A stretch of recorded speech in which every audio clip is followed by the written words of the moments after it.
Hello bachon, let us read this question. The question says, find the equations of planes parallel to the plane x minus 2y plus 2z equals to 3, which are at a unit distance from the point 1 to 3. Now see what is the key concept here.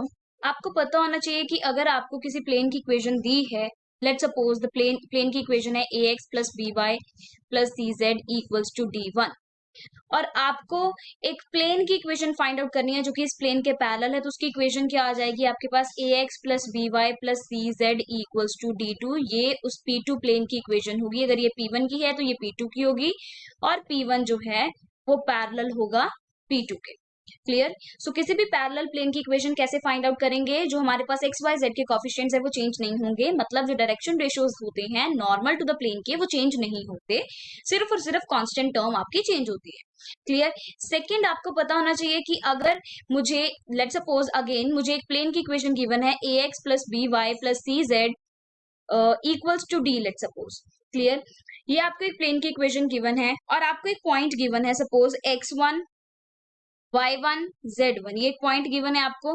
इन दोनों के बीच में जो distance होगा, specially the perpendicular distance, let suppose वो उसको p के साथ हम डिनोट करते हैं. सो परपेंडिकुलर डिस्टेंस किसके इक्वल होगा? Perpendicular distance will be a into x1 plus b into y1 plus c into z1 minus of d divided by square root of A square plus B square plus C square. और ये चीज किसके अंदर होगी? Modulus के अंदर, क्योंकि हमें पता है डिस्टेंस कभी भी नेगेटिव नहीं होता. क्लियर. सो ये परपेंडिकुलर डिस्टेंस का फॉर्मूला है, ये फॉर्मूला हमें पता होना चाहिए. अब क्वेश्चन में आते हैं. सो क्वेश्चन में आपको एक प्लेन है, उसकी इक्वेशन गिवन है. सो प्लेन की इक्वेशन आपको गिवन है x minus 2y plus 2z equals to 3, right. और आपको पता है कि जिस प्लेन की इक्वेशन आपको फाइंड आउट करनी है वो इस प्लेन के पैरेलल है, इस गिवन प्लेन के. This is given to you, right. तो आपके पास जो इक्वेशन आएगी रिक्वायर्ड प्लेन की, so equation of required plane, required plane की इक्वेशन आपके पास क्या आ जाएगी? x minus 2y plus 2z equals to D, यही होगी, राइट. अब आपको सिंपली गिवन है कि जो डिस्टेंस है किस प्लेन के बीच में, let suppose this is first equation, तो प्लेन 1 और ये पॉइंट है दैट इज 1, 2, 3, इनके बीच में जो डिस्टेंस है that is a unit distance, मतलब डिस्टेंस इज इक्वल टू 1. तो perpendicular distance that is p आपको क्या गिवन है? 1 गिवन है. सो फॉर्मूला अप्लाई करेंगे यहाँ पर ए बी सी क्या है आपके पास? 1 माइनस 2 2, और x1 y1 z1 आपके पास क्या है? 1 2 3. तो वही फॉर्मूला आप अप्लाई करेंगे यहाँ पर. So you will get perpendicular distance क्या आ जाएगा आपके पास यहाँ पर? You will get simply, let us apply the formula. So यहाँ पर आ जाएगा आपके पास 1 into 1 plus minus 2 into 2 plus minus 2 into 2 plus 2 into 3 minus of d divided by square root के अंदर आपके पास आ जाएगा 1 square plus minus 2 square plus 2 square. This is equal to 1. Clear. So इसको सिंप्लीफाई करेंगे तो this is 1 minus 4 plus 6 minus d, और नीचे क्या है? 4 4 8, 8 प्लस 1 9, रूट 9 कितना होता है आपके पास? 3 इज इक्वल टू 1. तो यहां से क्या आ जाएगा? 1 minus 4 minus 3 plus 6 is 3, 3 minus D is equal to 3. Now ये चीज क्या थी? मॉड्यूलस के अंदर, राइट. तो 3 minus D in modulus is equal to 3 आ रहा है.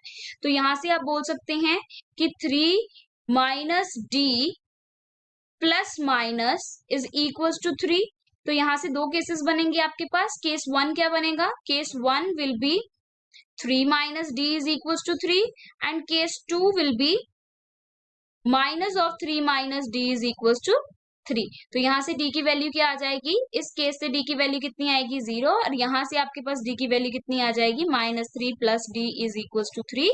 सो यहां से आ जाएगा d equal to 6, right. This implies d is equal to 6. यहां से d आया 0 और यहां से आया d 6. तो दो वैल्यूज d की अगर आपके पास आ रही हैं तो आपके पास प्लेन की इक्वेशन भी दो आएंगी. सो दो इक्वेशंस क्या आ जाएंगी प्लेन की?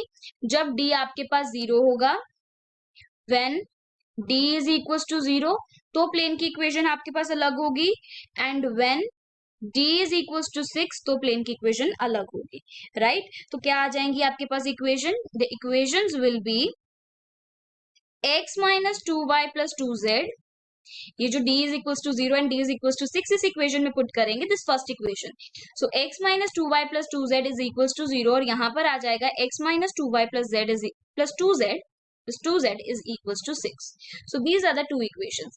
ये आपके पास दो equations आ रही हैं plane की. So your final answer is the required equation of planes are x minus 2y plus 2z equal to 0 and x minus 2y plus 2z is equals to 6. Clear? Hope you understood it well. Thank you and best of luck.